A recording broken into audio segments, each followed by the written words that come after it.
In the motorcycle community, people have always tried to convince each other that they're better because of what they ride or how they ride. Stunt riders will say that you're not skilled if you can't wheelie. Track and canyon riders will say that there's no point owning a sport bike if you can't drag your knee.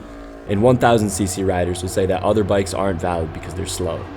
And of course, this isn't everybody, and most people won't care what you ride or how you ride, especially if you don't care what happens on the internet. But one debate that will never end is what manufacturer makes the best sport bike. And opinions are all over the place, but nearly any comparison you see, Ducati always gets brought up. Notably, the different versions of their Panigale. But what makes these bikes so special?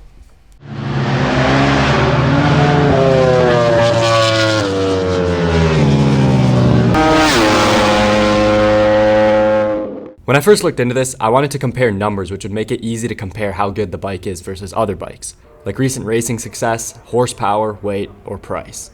But very quickly, it became obvious that this isn't the correct approach because the evidence doesn't point to a clear winner. If you look at World Superbike, for example, sure, Ducati has 2 recent wins, but the most recent winning bike was BMW's M1000. Not too long before that, Kawasaki won 6 championships in a row. And it's impossible to know whether any of this racing success is due to better bikes or better riders.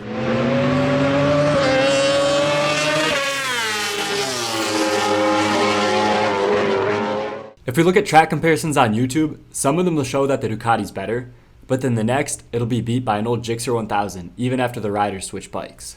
And videos of dyno comparisons show similar results. Some favor the Ducati, some favor the other bike. So you really can't make the claim that performance alone is what separates Ducati any more than you can for the next bike. So what are the actual defining things which separate the V4 and V2 from other bikes? And the first thing that a lot of people will mention is that Ducati has an extremely long history of racing success. Here's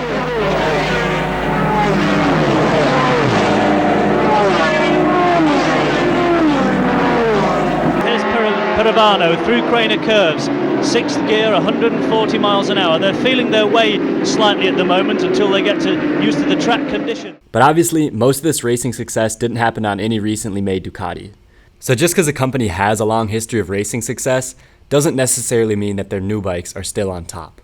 So the next big arguing point for why Ducati's better is that they use unique technology that no other manufacturer uses. But is this technology actually better, or is it just unique?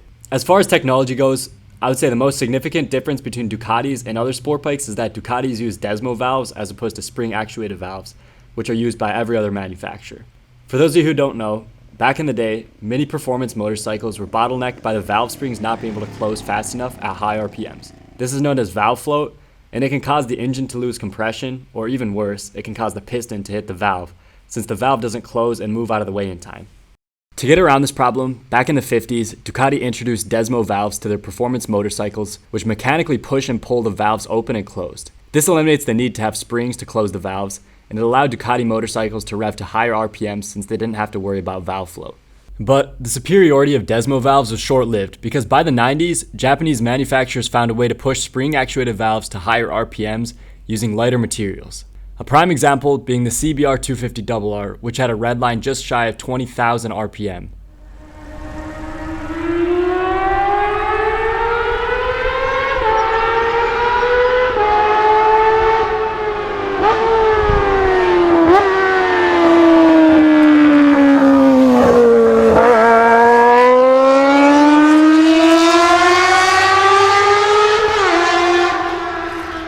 And even though Desmo valves no longer provided a clear advantage, Ducati still uses them to this day, and while they are unique and special, they have the huge downside of greatly increased wear and tear when compared to the spring-actuated valves, which adds to the already insane price of owning and maintaining a Ducati. Another thing which Ducati does differently is using dry clutches in some versions of their V4. The purpose is to have a more direct power delivery compared to a wet clutch, which is true, but the power gains are minimal, and the increased friction leads to your clutch wearing out a lot faster than a wet clutch would. And let's be honest, these dry clutches sound like shaking a bucket of bolts.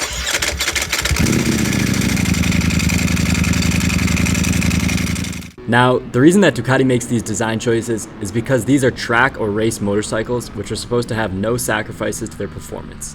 And there's one thing that I haven't covered yet in this video. You see, I mostly focused on stock versions of the Panigale V4. But it turns out that if you have a bunch of money lying around, you have some options. If you get the top-end V4R and throw some money at it, Particularly to get Ducati's race map, full system exhaust, and special engine oil, Ducati claims this bike will reach 240 horsepower, which is insane, but I can't seem to find a dyno test where someone gets even close to this amount of horsepower, even when you factor in all the power loss between the crankshaft and the wheel.